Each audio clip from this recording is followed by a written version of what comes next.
The first 45 seconds of my 45 minutes of recording is out of focus, so enjoy this unrelated, mediocre, but epic footage in the meantime. Hello and welcome. My name is Samuel, and this is my review of the Canon EOS R6. I've had this camera for about 2 months, and I've shot several weddings, and I've also shot long-form documentary run-and-gun interviews. I've shot interview in 1080, and I've also shot interview in 4K. So I'll be able to give you a full report on how the R6 handles 4K video. I've also shot 4K and 1080 interviews with the EOS R and the EOS RP. So we'll have a good comparison there as far as the overall performance of the Canon EOS R6 when it comes to longer form content. So I currently use two Canon R6s for weddings. I specialize in hybrid wedding coverage, and that means that I shoot both photo and video at the same time for my clients. I've been using the two Canon R6s with the RF 28-70 f2 and the RF 70-200 f2.8. Together I've got focal ranges from 28 all the way to 200. With the R6, the stabilization of the unstabilized 28-70 has been very good. I have experienced a few oddities with the stabilization, but nothing that makes the content unusable.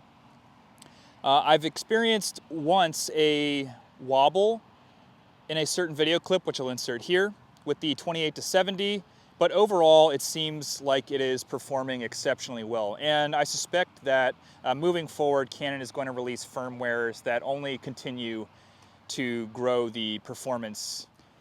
I primarily use the in-body image stabilization of the camera and the stabilization in the lens. I typically have the digital stabilization turned off because I've had a negative experience where the camera was compensating for human movements and it was causing the footage to jerk and try to compensate. And it just about made the footage unusable. And in a wedding, I have to have the most reliable system in place. And so I have not been using digital stabilization. More testing is required because I do absolutely think that there is a time and place for digital stabilization. I do think that it can alleviate a lot of the micro shakes and a lot of the smaller shakes that you experience even with the IBIS and lens stabilization. So there's definitely going to be more testing on that, and I'll be sure to report that with my findings. But for right now, I just need the tried and true, the most reliable, and so that so far has been the stabilization in the lens and the camera body. So as a wedding photographer, I have found the dual card slots as a perfect addition to my life and my clients for that matter. So because I shoot photo and video, you cannot write video to both of the cards in the R6. And so what I do is I write photos, and I shoot only RAW. I don't even shoot JPEGs in camera right now. I think that it's great if you do, but currently my workflow has been just to shoot compressed RAW actually, and no JPEGs. And so what I do is I shoot compressed RAW, and I have it save it to both SD cards. And then I have my video saved to SD card 1. And in SD card slot 1 on both cameras, I've got a SanDisk Extreme Pro SD at 128 gigs. And then my secondary slot in each camera is a Sony TUF G series 64 gig card. So because I'm writing photo and video to the first card slot, I want that to have the most amount of space. And then the absolute backup, even though it's just photo, it is still something. In worst case scenario, my client is going to get that full photo gallery because it's backed up on that Sony TUF card 64 gig. And again, this is the same setup that I use in both the cameras. I highly recommend it. You can vary in the brands that you want, but in my experience, the SanDisk Extreme Pro 128 gig and then the Sony TUF G 64 gig has been, in my opinion, one of the best combinations that you could possibly have, at least for the money. I could definitely make a good argument for having all Sony TUF cards. Being UHS 2 as well is very good. I've run into zero problems with the buffer speeds, and also the file transfers have all been done in a matter of 10 to 17 minutes, let's say. So my workflow has been very efficient, and I've been very pleased with that. But all things said and done, I do think that UHS-2 is the way of the future. If I was using Canon EOS R5, for example, I'd probably want to make sure that I had that fast UHS-2 card. So first we'll talk about the overall user experience of the Canon R6. And I started with the Canon EOS RP, and then I moved to the R, and now I've got the R6. And I have found an improved user experience in each of those evolutions. I will say that I still appreciate certain qualities of the EOS R and the RP in favor over the R6, namely the size and the simplicity of the RP. The ergonomics of the R was also very comfortable for me. But all in all, with all of the buttons and the weight distribution, the size of the camera, the grip shape, just all the controls, everything put together, I would say that I prefer the R6 over all the rest.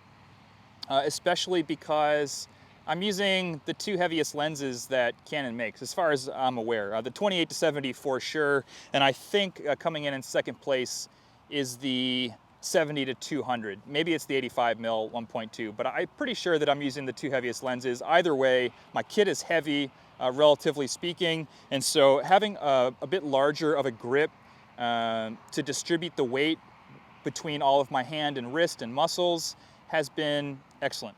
I've since shot 8, 10, and 14-hour weddings using this setup, and I've been very pleased. Now you'll see I'm wearing the Spyder Pro dual camera holster. This is one of the newest additions to my kit, and it is here to stay, let me tell you. Prior to the Spyder Pro holster system, I was using the Black Rapid dual breathe strap, and I think it's great, but for me, the Spyder Pro camera holster belt system, the waist system, I can't even compare the two because this is so much better for me. I mean, one, I like to get low in a lot of my shots, and I like to be out of the way, especially during the ceremony. I'm changing planes a lot, and I can just go right down to the ground, and I don't have to think about these cameras hitting the ground. They're not dangling around, they're not hitting each other when I'm walking through areas. You know, it's all just, this system is so streamlined, it's so efficient, it's so secure, and it's so fast. If I need to switch cameras, here I am again. And I just started using this system, and I've already found it to be extremely fast and reliable. And so for any of you that are using some heavier camera systems, or even if you're not, even if you're just using two cameras, I would highly recommend using the Spyder Pro dual camera holster. All right, so let's talk about the autofocus of the R6. It is in a new league. It is the next generation, an evolutionary leap from anything before it. For hybrid weddings specifically, having a lightning fast autofocus system is an absolute game changer. I already found some success using the dual pixel autofocus of the EOS RP and the EOS R, but this again is in a league of its own. And one of the areas where it really becomes evident is when you're using a telephoto lens, or when you're using a lens that has a very wide aperture. When you're at f2 or f1.4 or 1.2 or 2.8, but you're zoomed in, the autofocus is so fast and so smooth. I almost never see any kind of focus breathing or jerky changes in focus. It's very smooth and it's very fast. And this really is the best possible thing that you could have as a hybrid coverage wedding photographer and videographer. Essentially, you've got the most dynamic subject possible to shoot video with. You've got a couple and you've got experiences that are happening in the moment in just a matter of seconds, and you need a camera system that can follow that and keep up with that. And so for a wedding photographer or videographer, or if you shoot hybrid coverage, I would recommend the R6 or the R5 over any other camera system. So in short, the autofocus system is the best that I'm aware of, and for hybrid coverage, it's absolutely perfect. The battery life of the R6 has been very good. Now, shooting photo and video is the most demanding use you can have on your camera, outside of maybe shooting long form video content. In a wedding, for example, where I'm shooting hybrid coverage and I'm shooting for 8 hours, my current average is to go through 2 batteries, let's say. And it's often just underneath 2 batteries, but as an average, we'll say that an 8-hour wedding shooting photo and video coverage, you're gonna go through about 2 batteries. And so I've got 2 different systems right now. The 28-70, I've found myself using this camera lens more. And so what I've done is, on this camera, which my right side, this is the camera that's gonna be my primary camera. This is the one that I'm gonna use more than the other. And so what I'm doing here is I'm using a battery grip on this camera, and then the camera on my left, the 70-200, which is my secondary camera, I'm not using a battery grip. And my secondary camera, I can have one battery last me the entire wedding because I'm not using it regularly. I'm using it when it allows me to get that moment and capture that shot when I would not be able to otherwise, or if I was, I would be obtrusive to the wedding. And so having the battery grip on the primary system has gotten me through an entire wedding. Now, I will say towards the middle or end of the night, if I see that my batteries are at about 40%, I'll typically switch them. I don't really want to run my batteries down to less than 20% without changing them, typically. And especially if for some reason I find myself with less than half of a battery before the ceremony, that's very unlikely, but let's say you had a battery left over and it wasn't all the way charged, I would absolutely want to have a fresh battery or one that's over 70 or 80% before getting into the ceremony. I don't think that's necessary. That's probably just me, wanting to have the highest level of security for that time. I think I could shoot a whole ceremony with 10 to 20% of a battery, absolutely no problem. Maybe if it was a 1-hour Catholic ceremony or something like that, I would consider an alternative. So in short, the battery life is very good. And even though there's a lot more going on here, I think that it has proven to be very efficient. I am using the LPE6N and the LPE6NH batteries exclusively. But with those 2 battery types, I've found the battery life to be exceptional. File management. So one of the reasons that I chose the R6 over the R5 was the workflow. I subscribe to the concept of having everything that I need and nothing that I don't. And one of the things that I didn't need was 8K on the R5. And while I do think it's an exceptional camera, and while I am even considering that camera specifically for the ability to further customize my video mode while shooting hybrid wedding coverage, currently the R6s have served me very well. And having a 20 megapixel sensor has made the file sizes very manageable. Now that said, you can also utilize less than 100% of the megapixels as far as I'm aware in the R5, so that's an option.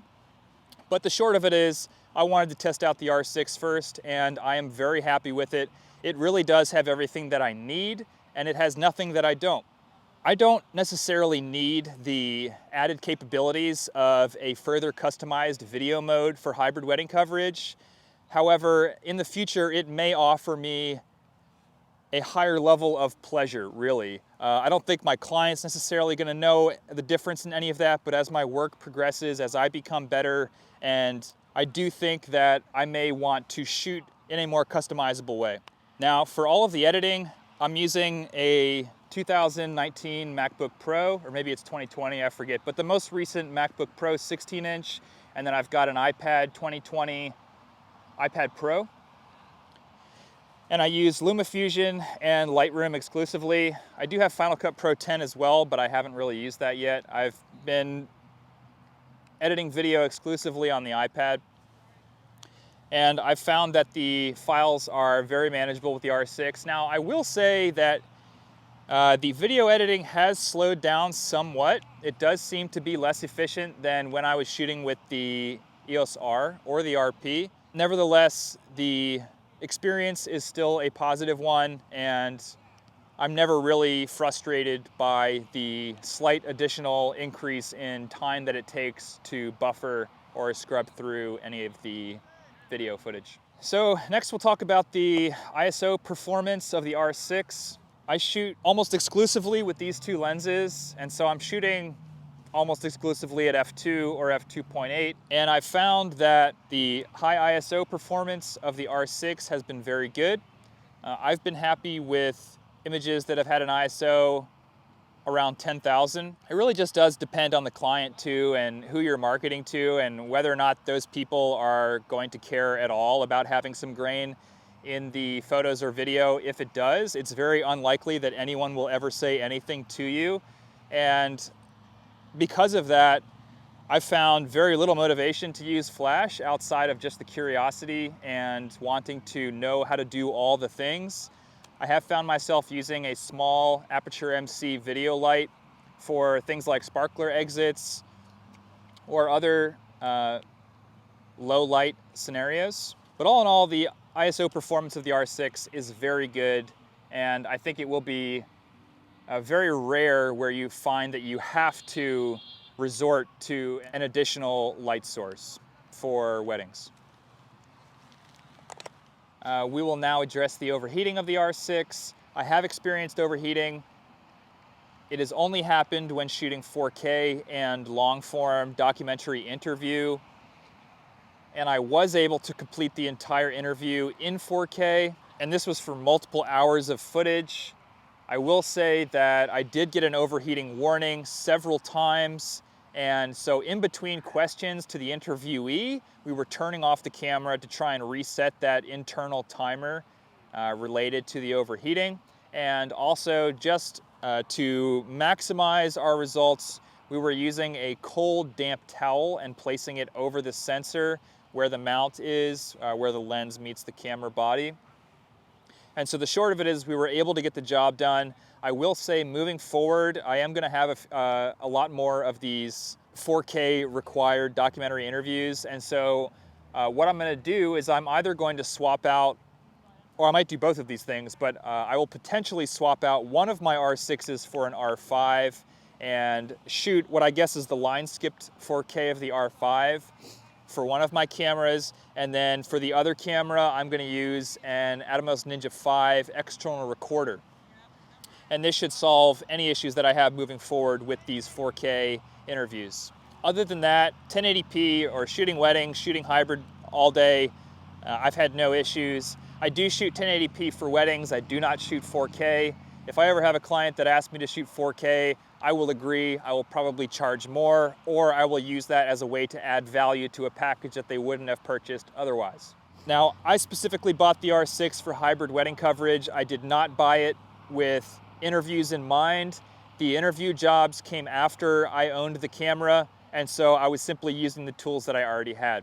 I would not recommend you buy it for long-form video recording, but if you do, you can certainly use it with an external recorder to mitigate or totally negate the overheating issues that it does experience. The overall reliability of the R6 has been very good, not without fault or failure, but it has been very good. Shooting hybrid wedding coverage is possibly the most demanding style of shooting that you could ever put on a camera.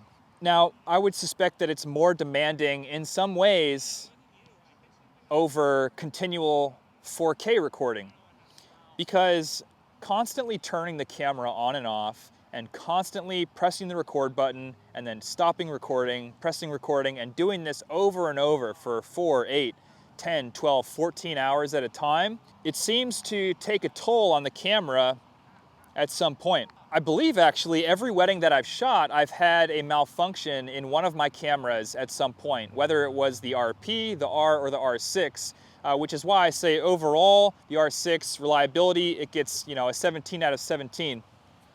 But I will say that having a backup camera body is an absolute must, especially if you're shooting hybrid wedding coverage. Again, switching the camera between photo and video mode constantly all day, I can only imagine how processor intensive that is and just how stressful that is for the camera as a whole. And so having that second camera body, absolute must. I almost had a critical time failure where the bride was coming down the aisle and my camera had locked up. And I will say that the way that it seems to resolve the issue the fastest is to pull the battery, because I've tried toggling the camera on and off. I've tried switching modes in the dial. Those things have not worked. Occasionally, removing the lens and putting the lens back on will work, but what seems to be the most consistent solution to any camera glitch or failure is actually removing the battery, putting it back in, quickly turning the camera back on, and then going live. That has worked 100% of the time. So overall, I highly recommend the R6. For me, it's probably the best camera that there is, hands down. I don't feel like I need to switch to an R5, although I do think there could potentially be some added value there, so I would not be surprised if at some point in the near future I try out that camera. Whether I rent it or sell an R6 and buy the R5, one of the options that I'm looking at as well is, instead of buying an Atomos Ninja 5 external recorder with the SSD, with that amount of money, I could just spend on upgrading one of the R6s to an R5. So that's an option too. I think that you will be just overjoyed with the performance of the R6. I love it. It really just is such a pleasure to use, and it's very user-friendly. It's got the convenience, it's got the user-friendliness, and I think that, you know, outside of reliability, that's probably the most important thing to me, is when I use something, I want it to feel good. I want it to be fun. I absolutely love what I do. I love shooting photo and video at weddings, and I want everything about that experience to feel fun. Whether I'm managing files, or whether I'm, you know, out there shooting photo and video, or setting up my tripod, you know, using one of my camera bags, I want it all to be fun, and I want to enjoy it, and I want each piece of equipment to inspire me, and I want it to all be part of this one cohesive, you know, body of gear that just helps me and doesn't hinder me in my evolution to mastering my craft. I would recommend Peak Design. I'm using a Peak Design tripod right now. I've got a Peak Design everyday backpack, a Peak Design messenger bag, a sling bag. I've got their capture clips. I've got some of their other just single camera straps. Everything Peak Design has been perfect. I will definitely be doing some reviews on that equipment as well. I'll also be going through essentially all of the equipment that I use on a regular basis, specifically for hybrid weddings. But in short, Peak Design, it's amazing. I recently actually had a zipper break on a Peak Design bag, and they shipped me a brand new bag within a matter of 1 week. So they absolutely stand behind their lifetime guarantee. And just that alone right there, a lifetime guarantee on a product, you know, that really is like the highest level of commitment from a company. So in summary, the focus in both photo and video, it blows my mind. Specifically for video, photo is just like, I mean, it's instant, it's lightning fast. I have another video on the exact type of focusing system that I use. It's essentially a focus and recompose system, because I can put the box on the exact face that I want it to track, or on the object that I want it to track, half press the shutter, hold it, and recompose. And when you're shooting a wedding and there's lots of faces in the field of view, using that box to just snap onto your target and recompose is lightning fast. I highly recommend that, especially for hybrid coverage. Autofocus, it's amazing, it's perfect. Dual card slots, while I don't necessarily think it's a necessity, I would highly encourage everyone that's shooting weddings to use 2 card slots. I do think, you know, it really is a matter of time before you experience a card failure. I've never experienced a card failure, but even that there are whispers of card failures is enough to justify using 2 when you're talking about capturing a once-in-a-lifetime experience. It's very simple. IBIS is very good. It's not without its faults. There have been some quirks to the IBIS, but overall, especially with the 28-70 and the 70-200. The IBIS has been very good, and it has enabled me to shoot hybrid photo and video coverage handheld with unstabilized lenses. Overheating, it's really not an issue for me when it comes to hybrid wedding coverage. For this other professional avenue of shooting documentary interviews, that's a new development. That's not something that I anticipated when I bought the R6, but moving forward, I will use an external recorder, or I will switch one of them out to an R5 if 4K is going to be required for that specific project. Overall handling, exceptional. It's balanced very well with some of these heavier lenses. After using it for several hours on end, it is still very comfortable. It is very fast, efficient, and intuitive. Overall, it is a very enjoyable user experience, and it feels like I'm playing when I'm using these cameras, and that is probably the highest award that any tool could possibly have, is when it encourages that feeling of playfulness and of having fun when you're using it. Battery life and the battery grip.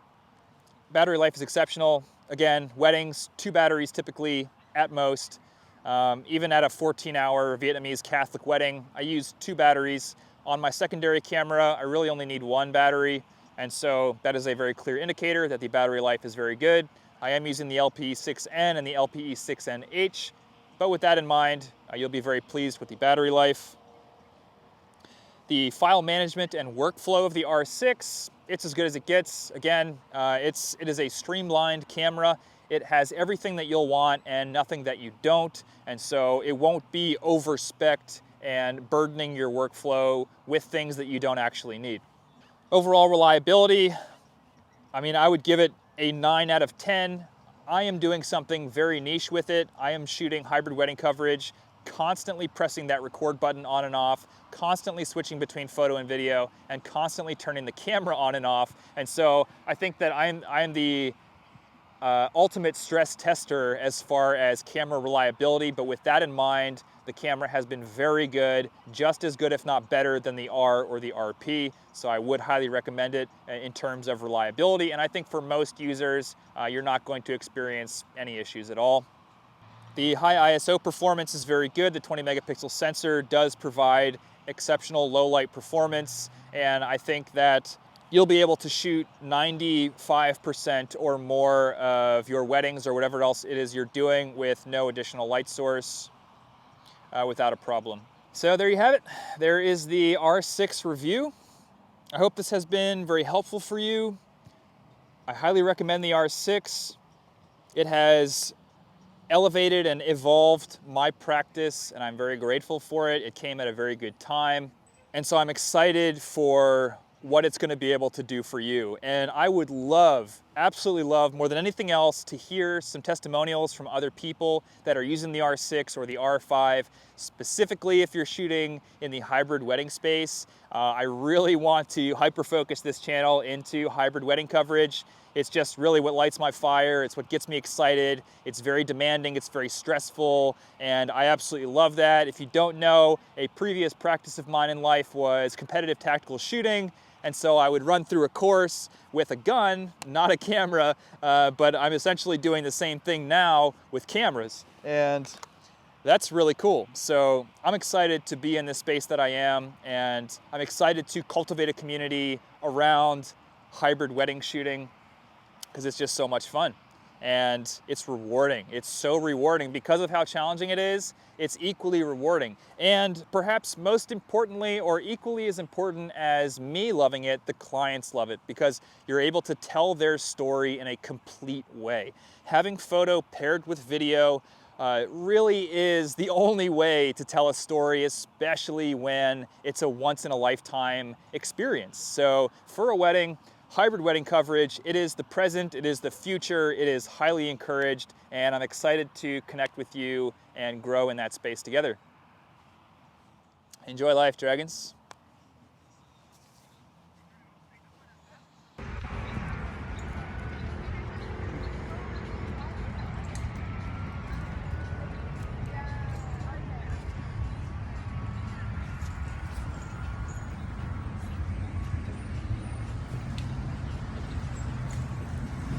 Thanks for watching. the future, I'll be doing some tactical slackline camera hybrid wedding coverage training workshop extravaganzas. So stay tuned. Adventure wedding training, adventure elopement training.